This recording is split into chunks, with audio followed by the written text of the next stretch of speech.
There are lots of reasons to make a map. One of the most powerful uses is to inform decision making. If you're designing a map to support decisions, here are 8 questions you can ask yourself. Question 1. What decision is this map trying to support? Start with your purpose and a clear question. A map that's designed to plan a response to a hazard is quite different than one that might be used to set a policy or determine some kind of public intervention. Question 2. Where did the data come from? It's always important when making a map to determine if you trust the source of data.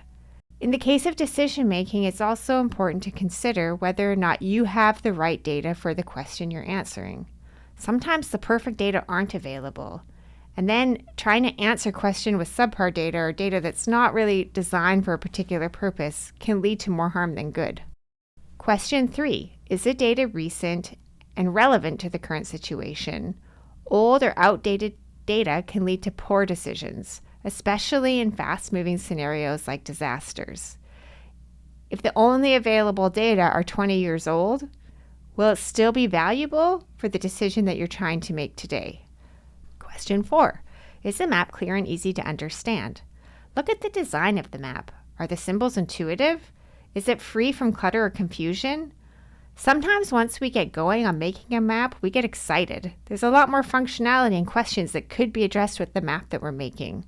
Be careful not to trade complexity for clear communication, especially in a case like a hazard where decisions need to be made quickly. Question 5. Is the scale or geographic extent appropriate for the decision? Maybe you're too zoomed in or too zoomed out. Make sure that you're seeing the right geography for the choice at hand. This often relates also to the spatial unit that you use for representing your data. Question 6. Does the map show uncertainty and data limitations? No map is perfect. No data are perfect. How can you communicate indicators of where data may be incomplete or less reliable? Question 7.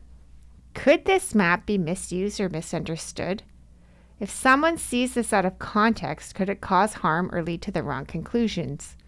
What would be the consequences of someone using this to make the wrong choice? Question 8. Are the people being impacted by the decision involved in the mapping? It's always important to consider who the decisions made with the map will affect, and then to consider whether or not their perspectives are being used to guide the map. If you're making a map for a local community with no input from that local community, you can imagine scenarios that could go very, very wrong. Making maps for decision making is one of the most powerful things you can do with a map.